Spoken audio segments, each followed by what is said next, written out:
Welcome back to another Thursday night football preview, and we have a super heater banger ball game. We don't get many on Thursday night football, but we've lucked out the past two, I feel like, and now we have the Rams and Seahawks last Thursday. Fucking Kyle Pitts. What are we talking about? That was insane, dude. Anyway, we have the Rams, we have the Seahawks on Thursday night football this week. From what we know, also, I'm here with Luke as usual. This is like week 16. We should know this by now. Luke's socials are down below. But the spread's -1. Total is 44. Total is 44 flat. Money line's even across the board. Anybody's game. But the Rams are without Devontae Adams. They technically aren't rolling him out yet as I'm recording this. But I'm telling you, there's a 0% chance he plays. Maybe a -1% chance he plays. On a hamstring injury, short week against Seattle, if they play him, he's take his unders and he's going to die. And that's it.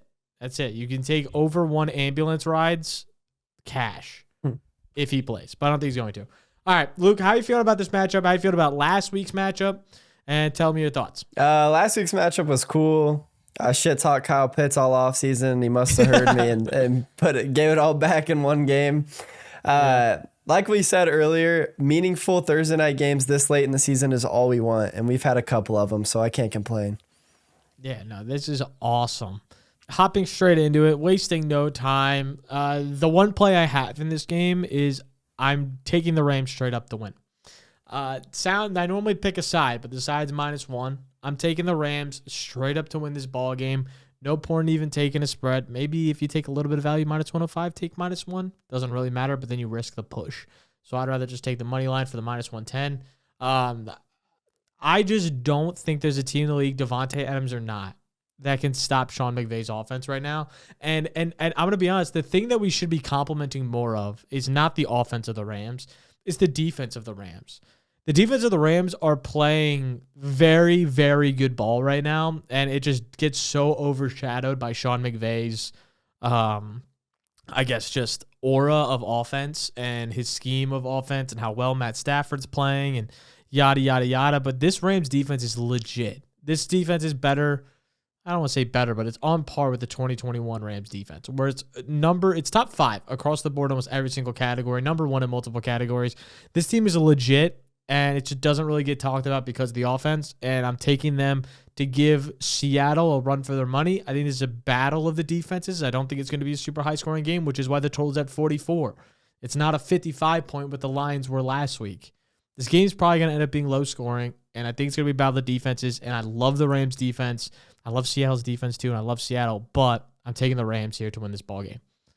Yeah, I had the Rams as an official, or Rams money line as an official play, I should say. It's just always in this spot, meaningful game. I'm always just going to take Sean McVay pretty much against the field. Also another thing is we've seen Sam Darnold shit his pants in big games and just play terrible. Like, he's such a polarizing player that, like, some games he'll go out and throw. I'm pretty sure the last game he threw 4 picks was against the Rams too, wasn't it? Yeah, I think it was. Okay, yeah. So, like, games like that, you can just see him play terrible. So I also tailed Rams money line as an official play. Yeah, the other play I went into is kind of a weird play, but it's going to be Kyren Williams under on rushing attempts. You can take his under rushing yards, under rush attempts. This team's clearly leaning into more of a split drive-for-drive role with Blake Corum. I mean, he's seen 12 and 11 carries in back-to-back games. Clearly, the script is more leaning that way. Getting him at 13.5 still is very high. Now, Kyron's definitely still hit this line, but he's also gone against not as opposing defenses in recent games. It's been pretty much 15 or 13 across the board for almost every game, but this Seattle defense is different when it comes to the run game. They are just actually suffocating. The only reason why the Colts could run the ball last week was because they have Jonathan Taylor in the backfield, and breaking news, Kyren Williams isn't Jonathan Taylor. I don't think they're going to have as much success with Kyren. I think the Rams are a fantastic ball club. I think they're going to scheme some stuff up, but I think Corum and Kyren struggle in this one. Against a very, very, very good Seattle defensive front. So I'm going to take the Kyren under yards or rush attempts. Take which either one. I'm leaning under on both. Yeah, that's completely fair. Last time I checked, Seattle was #1 in EPA per rush play. Like, they're nuts. Yep. And Kyren really hasn't been the same since the start of the year. Corum is starting to creep up into that like 13 carry range like every single week. So it's like if these guys are splitting the backfield, that's going to have a tough time hitting. Yeah, no, 100%. You also have another play in this one. Which way are you leaning? I took Rashid Shaheed's over receiving yards. I got it at 33 and a half, whatever you guys get it at. I'm cool with like up to 36 and a half, 37 and a half. Shaheed, like over the first couple of games as a Seahawk, wasn't really playing a whole lot, which I mean is like fair. Like you get traded to a new team in the middle of the year, you got to learn new playbook, stuff like that is tough. Last 2 games, he's seen like 7 and 6 targets, which is really good usage and way too low of a line weren't like given those targets. So obviously he's a big play guy as well. He can cash this in one catch.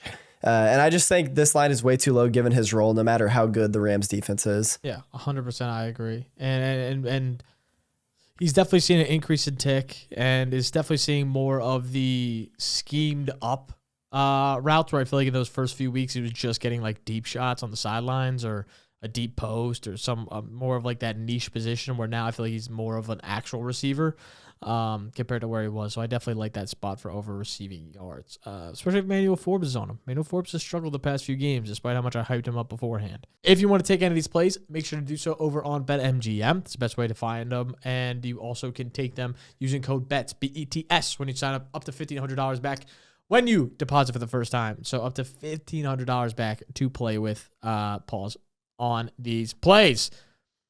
So we have Kyron's under, Rams money line, Rashid Shaheed's over.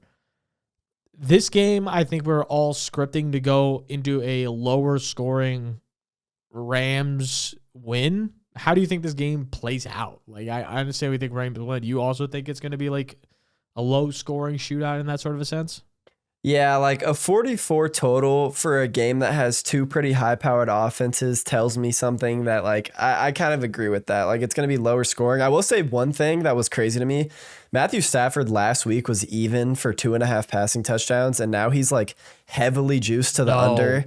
Yes. Yeah, which, I saw that too, dude. Heavily juiced. I don't know if that's just Devontae Adams like being that big of a factor or if it's just like the books are just expecting this to kind of be a weird slow game. Dude, he's averaging okay. Last week, for example, to get Matthew Stafford at 250 passing yards, guess what the odds were? 250 last week was probably like minus 180, minus 170. Minus 250. Yeah, that's nuts. This week, it's plus 120. Yeah. Matthew Stafford last week his line was at 2.5 passing touchdowns. He's averaging 2.6 per game. Now he's juiced to the under at 1.5 passing touchdowns. Like that, they clearly know something. They want people to see these numbers and be like, "Oh my God, he's gonna destroy this." Blah blah. Like this Seahawks defense is legit. We right now are witnessing like some elite defensive play. And, like, it's just going unnoticed. Like, this Texans are doing things that haven't been happening since the Legion of Boom. And not far behind them is Seattle's defense. And then not far behind them is the Rams defense. Yeah. It's like we are actually watching elite defensive ball. And it's just because it's so offensively focused, fantasy focused, that, like, this won't come around to be really, like, truly apparent until playoffs when fantasy doesn't really matter anymore. That's when people will start noticing because they're not so addicted to their screens of like who's scoring. It's mind-boggling to me. I also think it's very apparent when Puka's reception line is so juiced to the over because all of his catches are normally within 8 yards. His 8.'s like 7 something. Like he's catching these balls right in motion plays, flat routes, quick screens, quick all this. Like he's not going to be catching deep like crossing routes this game. They're going to try to ice him out, and McVay's going to have to get crazy with the motions and everything. And with no Devontae, I'm very intrigued to see what happens. Yeah, like going back to what you said about the defenses, like I was talking to my buddies the other day and they were like, none of the quarterbacks that are usually good have been good this year. Like Joe Burrow's been bad. Yeah. Patrick Mahomes has not been good this year. Josh Allen is like having a down year compared to what he does. Lamar Jackson hasn't been good. And it's like, if you look, Jordan Love is currently 3rd in MVP voting. And like, he's not having a bad year, but like 3rd in MVP voting for the year he's having is very average. And so that really is a testament to like how good defenses has been this year. So that was a great point you brought up. Yeah, no, it's nuts, and it just goes unnoticed. Anyway, let's get to the fun part of this list. Let's get to the fun part of this slip. You were super excited for this, so I can't even imagine what you're going to pull out here. Every single Thursday Night Football, if you're new here, we take a first touchdown slip. First touchdown score, we've cashed a lot, and one of those cashes this year was A.J. Barner. 13-1 odds we're getting at. We cashed him before, it was 30-1. We're getting him at 13-1 this time. The big white tight end, the 6'6" frame, the only catches it if he's in the end zone type of guy. That's the kind of guy we want to bet on Thursday Night Football. I'm taking his over on the first time touchdown. That's fair. I mean, it's kind of like a relationship that you just like got to go back to with AJ Bonner. They treat you well. They happy ending. Like, you got to go back. It's like you had your fun that one night, and it's just like, all right, we'll go back to you when the opportunity is given. I guess if you hit me up at 11, I'll hit you back. Yeah. So I'm actually going on the opposite side of things. I'm going with Colby Parkinson. Same odds as AJ Bonner, mind you, and he scored great touchdown he had last week. Huh? Oh yeah, perfect. Oh, yeah, wasn't short at all. I won my fantasy matchup by 5 points, and that was pretty much how I won it. Definitely was not short at all. That's crazy. Anyway, continue. But he has 6 touchdowns in his last 6 games, which is like very good given these odds. And now Devontae Adams will be out, so it's like even more uptick to that. So like, I'm just going to take the guy that's been getting in the end zone. You know what's a name that's sneaky value that's very familiar to the A.J. Barner style? It's Terrence Ferguson. Yeah. 33-1 right now. If you want a sneaky touchdown score, and I might bet him just to bet him, 33-1 first touchdown. I kind of love it. No. I mean, he's been targeted. He's had some drops. Definitely had some difficulty with some drops. But he's definitely been targeted in that end zone area. Big body guy, reliable hands normally. I could see it. Yeah, like I've been watching quite a bit of Rams games, and like all 3 of their tight ends are on the field like quite a bit. Like they all get exchanged in and out. One thing I will say, Shaheed's plus 1,800, kind of the lowest of like all the guys that actually play. So like if you want to take a shot on him catching a deep ball, I don't mind that either. Yeah, no, I don't mind that at all.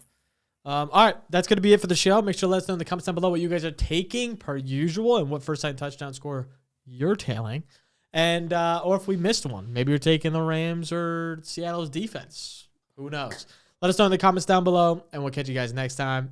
Peace out.